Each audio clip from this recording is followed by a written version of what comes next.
Hello everyone, this is Defense Politics Asia and this is the quick update over at the situation at the Kursk offensive, or I like to call the Kursk offensive. I'm not sure if you can tell the difference between the two pronunciation, Kursk and Kursk. And basically Kursk is named after this city of Kursk, which is also made very famous during World War II. And because this is where the craziest armored battle between the Nazi Germany forces and the Soviet forces clashed.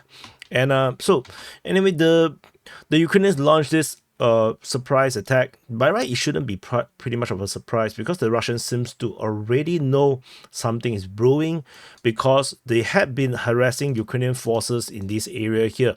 And I think if you can scroll through some of this 18 July, this earliest was 29th July, so 11th July, 11th July, 8th July, 5th, 18 May. This is a bit too long ago. 2nd July. So we can kind of tell based on previous reports of this cross-border shelling or cross-border attacks that the Ukrainians had been gathering forces for a month now. So this is definitely not new. And if you have followed, I'm not sure if I covered it, but some of the headlines that I have mentioned, the Ukrainians have cut the gas to Hungary, which caused Hungary to get very pissed. Previously, the assumption is probably geopolitical because Hungary is always a bit less supportive of Ukraine, and there is a high possibility that this offensive has something to do with it. So we're going to start off the quick update about the objectives. We're going to cover some of these objectives, of what this offensive is meant to do. There's a few possibilities, or it can be all true at the same time, and also the wider implications, and of course the tactical situation on the ground. As you can see, this mapping is entirely different from the situation report that I've just published on the DPA War channel. So it's quite different because the latest update that had dropped while I was recording and prior to that indicates a wider Ukrainian capture because of the lifting of the fog of war. So this is not too bad. Initially the initial reports is a bit subdued, and I say that that is a failure of offensive, but with this level of capture, I think it's not that bad. I think it's not bad. I think the Ukrainians did decent, and a lot of captures. This is a good foothold for the Ukrainians, and pretty much very similar to the Russians' Kharkiv offensive. I think this is at a similar level, although arguably this might be more territory, but of course there's a difference because the Ukrainians have more fortified lines at Kharkiv front. Kharkiv was previously a very active front line, and the Russians don't really dig in much, between the border of Ukraine and Russia, which by itself is of course a very weird situation because, like the Russians have said, this is a special military operation, and the fact that this is not a war to the Russians, this is not a declared war, which is why we have all these weird situations like the gas pipeline still, the gas the Russians sell to the Europeans still go through Ukraine, and Ukraine still earns money from it. Are you surprised? In case you're not following, Ukraine actually earns money from Russia for the transit of the gas to Europe still. So that's one thing. And another thing is that because this is such a weird war, Sumy, Chernihiv, and Kiev region, the borders between Russia and Ukraine can actually stay stagnant and pretty much not a front line for such a long time, where the Russians don't even deploy their special military operations forces there. They basically depend on their border guards, which is mind-blowing, totally abnormal. Like, this war is just abnormal. But there is still a difference in the sense that the Ukrainians still view this as a war, but they never declared war on Russia as well. So this is just one hell of a weird. So Ukrainians have not much options. Like I mentioned, more than 1 year ago, 1.5 years ago, I already mentioned the Ukrainians should attack into Belgorod if they really want to get some parity with the Russians. And they never did it. Instead, they throw all their counteroffensive at the Zaporizhia front, which all got destroyed. And then the remnants, maybe half of the forces left that was spread across the entire front line to defend the current front line. So by the time they started to do the Belgorod offensive prior to the Russians' Kharkiv offensive is a little bit too late. No, that's a main problem with the Ukrainians. They really did it a bit too late. If they have gathered the entire 12th offensive brigade and went for Belgorod, they would have 100% captured it, like for sure, 100%, because the Russians don't have that much forces defending all these border regions. As you can see from this breakthrough, the Russians do not have that much forces, at the border, because I think they use mobile reserves, and so that means they have reserve forces, which is combat, purpose, like maybe the Chechen forces and whatnot, VDVs or whatnot. Then they, depending on where the breakthrough is, then they start to enter the battle. They do not stay at the front line as cannon folders. The cannon folders are the border troops. So that's the current situation that we are seeing. So we are still waiting for the Russians' full response, because now they have the initial response, the first response, the rapid response forces are responding to the Ukrainian incursions, but I think the main force is now regrouping. So the Russians have not launched their counteroffensive yet.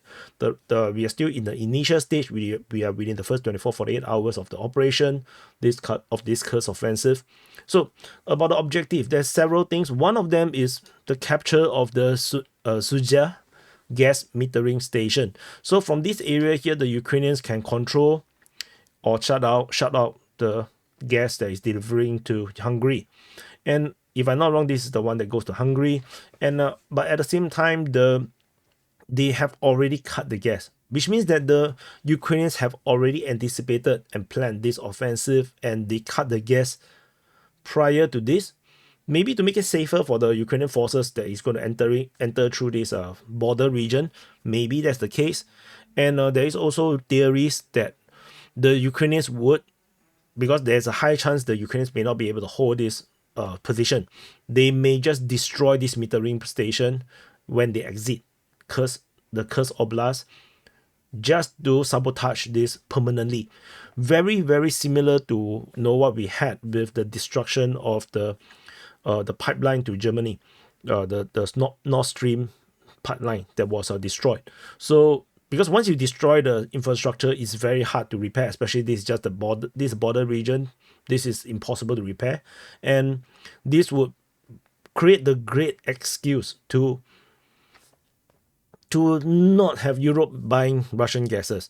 So this is one of these very, very highly plausible situation. Another thing is there is gathering of forces that are being reported in the Lviv region. And there is a potential of the Ukrainian forces launching a pincer on Rylis.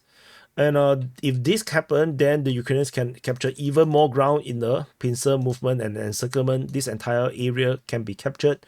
And this will represent a huge chunk of Russian territory that the Ukrainians can use for bargaining, as a bargaining chip against the Russians in a potential peace negotiation, which may not 100%, may happen or force into it when Trump become president, if Trump can become president at all. And because now the entire election is now up in the air because of all sort of weird changes in the US politics. So this would become a great bargaining chip if if Ukraine is forced into negotiation. They can force the Russians or negotiate with the Russian for territorial exchange, no trade. So this capture would be very useful for that. And another thing is the Ukrainians aren't that far away, although it's very hard to tell if they can ever reach there, 50 kilometers away from the Kursk nuclear power plant. So if the Ukrainians go for this Kursk nuclear power plant, they could also use this as a bargaining chip for the Zaporizhzhia nuclear power plant. So there is a lot of possibilities if the Ukrainians are able to succeed in this Kursk offensive.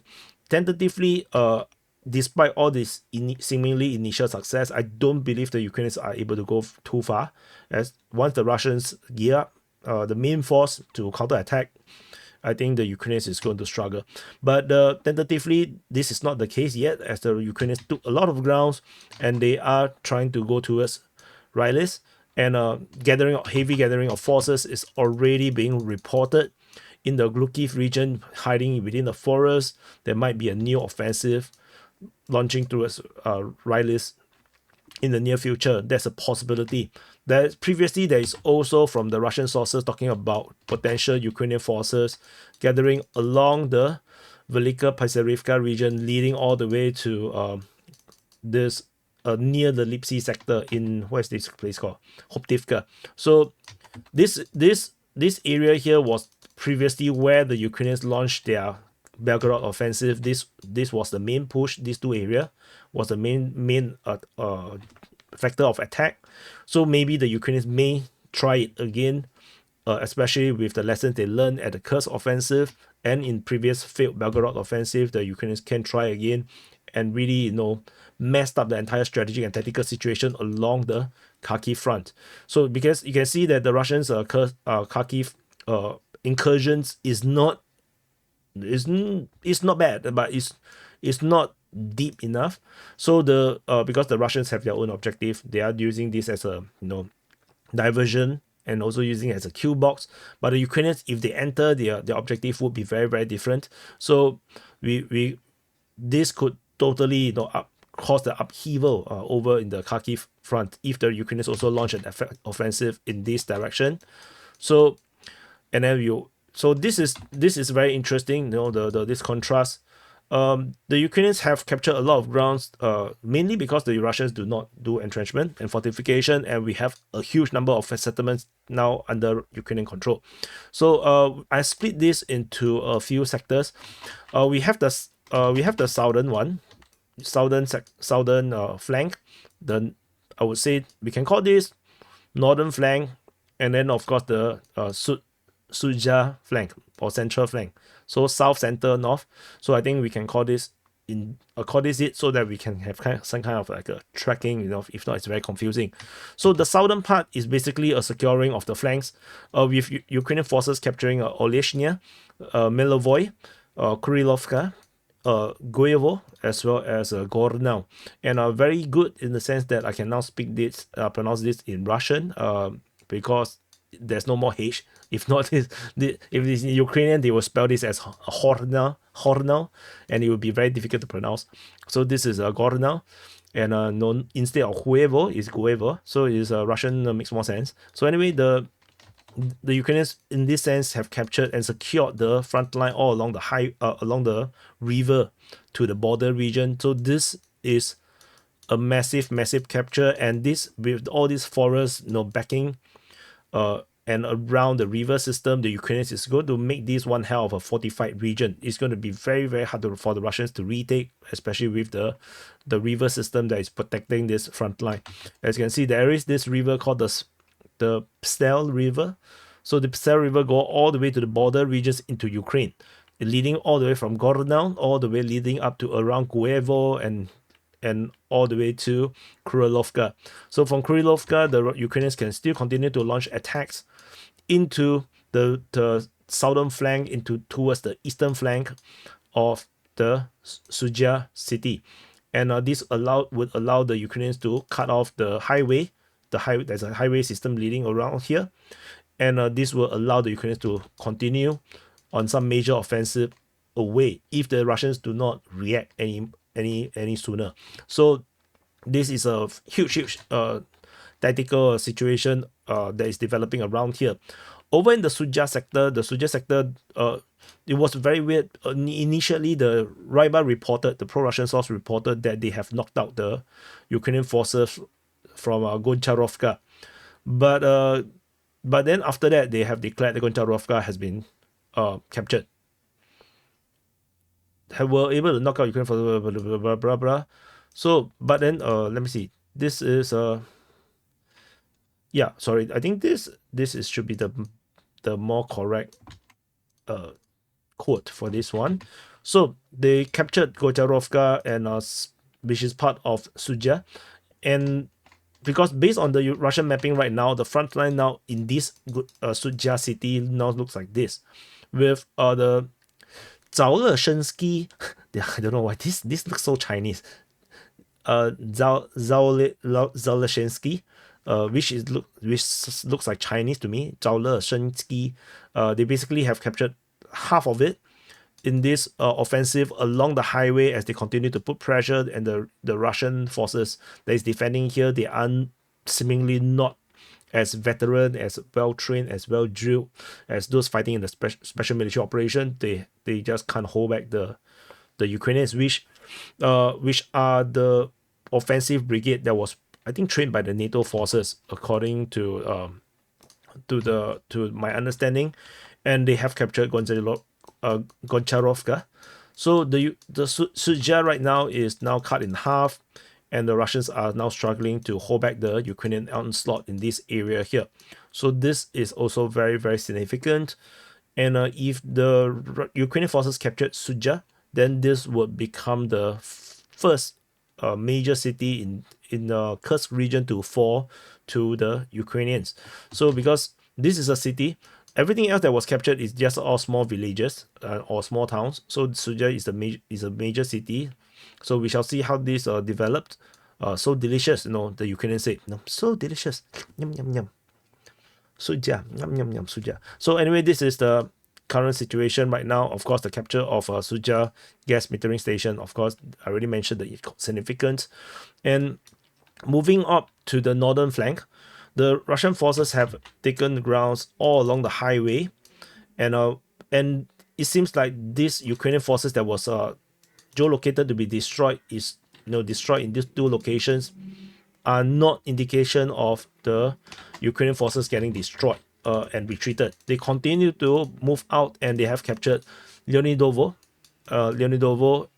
and leading all the way with with their initial combat by reconnaissance, leading all the way heading towards the city. Sorry, wrong color. Leading all the way towards the city of Korenevo, and they did not manage to enter. They were stopped by Russian forces in this area here. This is as far as they managed to go, but this is very far. This is the furthest point that the Ukrainian forces managed to go within the Kursk front right now, and the distance from the border is 18 kilometers. So, and there's a lot of people who read it wrong. Like 2-3% was asking me, talking about, did the Ukrainians went 30 kilometers into Kursk? No, because they just saw 30 kilometers and they just misread. No, they say is the front line is currently located 30 kilometers from the southeast of Rylis. So Rylis is actually here. This is the Russian city of Rylis, and so the 30 kilometers is coming from Rylis. 30 kilometers. So the front line is probably just south of Oigovka. So probably south of Ogovka. So it's probably around here that the front line is currently is. But I'm just mapping this based on the Russian mapping, so which is why it's a lot more further up front. So that is the meaning of the 30 kilometers. It doesn't mean the Ukrainian forces have entered 30 kilometers into Russian territory. Of course, if you base on the road, maybe it's a bit further. So let's say if they go, they went from the road. They went from this road going up, and then they just follow the highway up. Then maybe, there is 30 kilometers. But if they drive, it will be like 37 kilometers if they drive in that way. But clearly the Ukrainians aren't driving in that way. From the border in the straight line is not. So that's important to note. Geolocation, this is the one of the latest geolocation by Crimean Capitalist, showing Ukrainian forces attacking this tree line around here. They were attacked by Russian forces. This is attacked with cluster munitions. So, but this confirmed Ukrainian presence in the north of Novo-Ivanovka. There is currently no information about Ukrainian capture of Novo-Ivanovka yet, but the Ukrainians have captured Leonidovo. So this, in this sense, if there is Russians defending Novo-Ivanovka, then it might get encircled with the Ukrainians now creating a pincer around this small village or settlement or town. There's fighting previously reported in Zelenia, Shiliak. I don't know how to pronounce this. Shiliak. And they failed. This is according to pro-Russian sources, which means that this could actually mean that the Russian forces are in the region, which is why they're attacking this area. Which means I also forgot to put this as Ukrainian forces captured I can't see.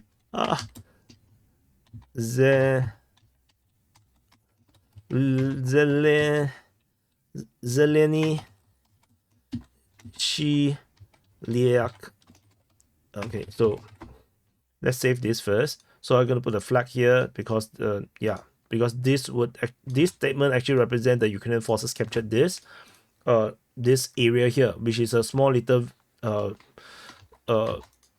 town or village along the highway. So Ukrainian forces captured this. So this is probably still under Russian control. Ukrainian forces captured Zeleny Shilia, Leonidovo, and they are attacking that. So tactically, this is terrible for the Russian forces. So this is actually very, very bad. And we go to this part, which when I map, I call this the Western front lines. So in this area here, the Ukrainian forces was not stopped by, there's no Russian forces defending this area. Ukrainian forces have a field day, taking all the towns in this area, including Obuzkovka, Tostilok, Porovskie, Tostil Nizhny Klin, as well as Lyubimovka.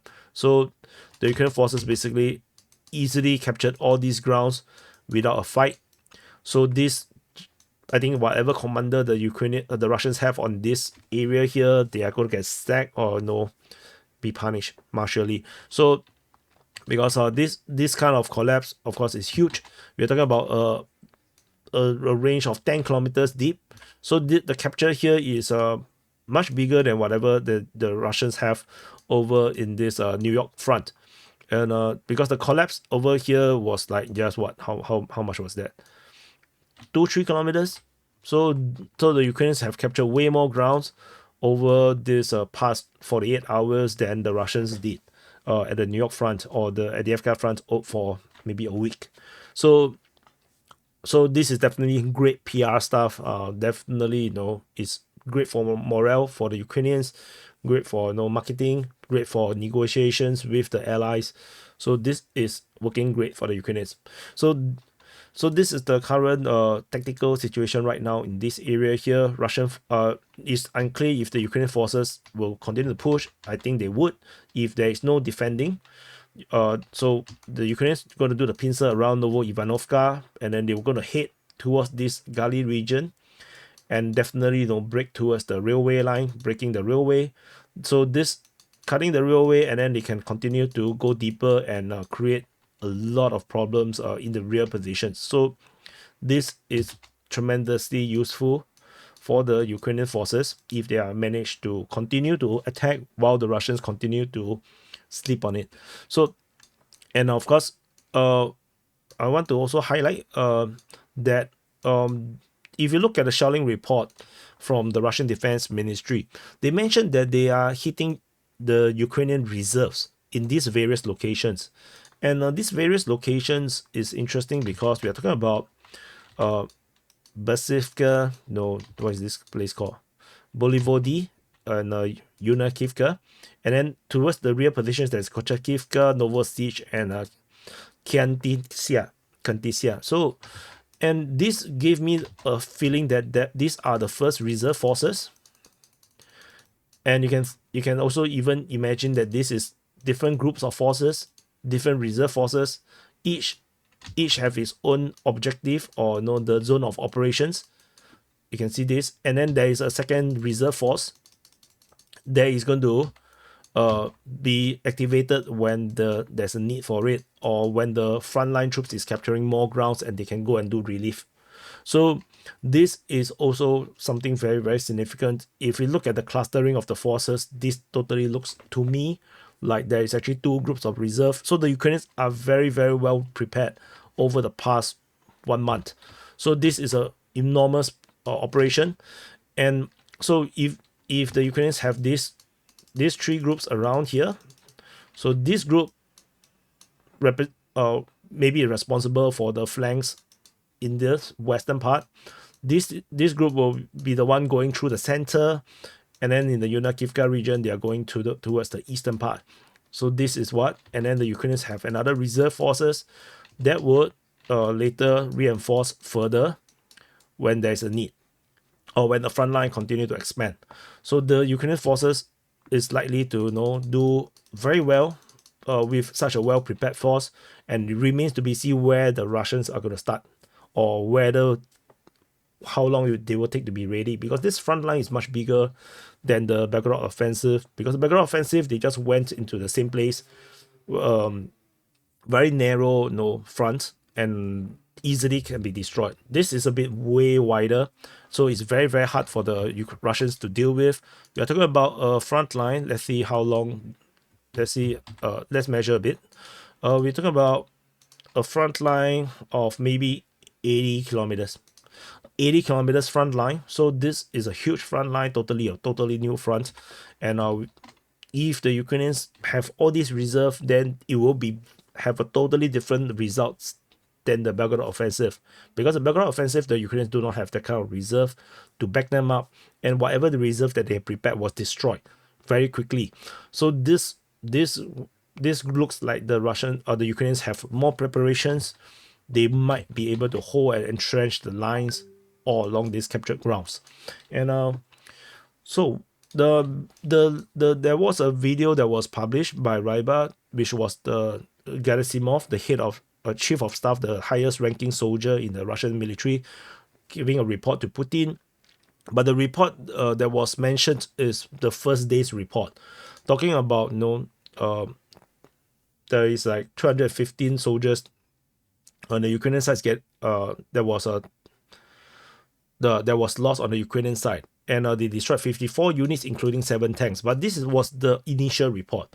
So the video must be published delayed. This is not the latest report coming from the Russian side. This is a delayed story, because based on the latest understanding, some Russian sources have put this at 2 battalions, but by the look of it, I think this is at least one full brigade that is operating around here. So and on top of all this reserve, there is the Russian sources also noted that there is reinforcement reaching Yunakivka and Kianisia. So the Ukrainian forces continue to send reinforcement into Yunakivka and Kianisia.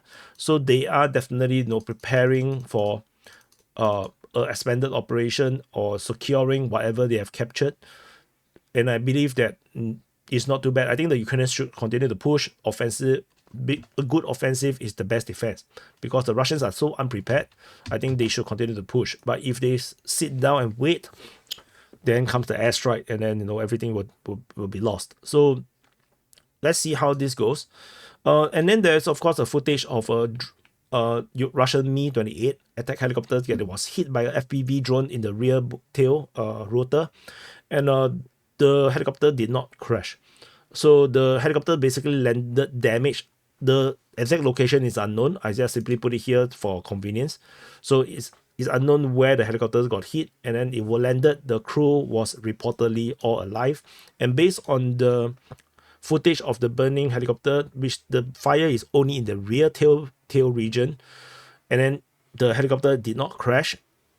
So it did not collapse or something. So it looks like the crew survived that. So what else do I miss? I think this is about it from this area. And just to take a note about this Kharkiv region. So according to Ryba, the pro-Russian sources reported that there's a concentration of Ukrainian forces in the forest near Prilia. So Privilia is over here. And they're talking about the forest in these regions. But based on the Russian mapping, their mapping is including all of the forests in this area here. So all these forests around here, there is potential Ukrainian forces that is gathering.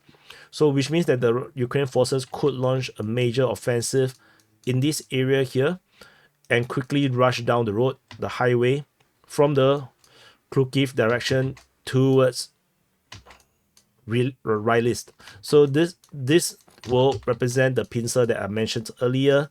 If the Ukrainians start to push it, and if they manage to do the pincer, all of this area will fall to the Ukrainians. So a bit like, you know, Heart of Iron 4. So then we will see even more Russian soldiers surrendering. So some footage of the Russian soldiers surrendering, there's like, I read that it was like 40 soldiers or something they calculated. So clearly this kind of thing will happen when you have such a blitz, but we shall see how this develop. This is still early days. We are still in the first 48 hours.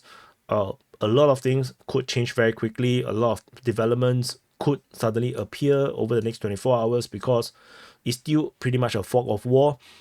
And most of the lines are undefended or sparsely defended, which means the Ukrainians can make bigger breakthroughs. Anyway, I hope this is in-depth enough, detailed enough to talk 30 minutes on one front line. And this is why I'm not covering this inside the SIPREP, because there's just way too much to talk about.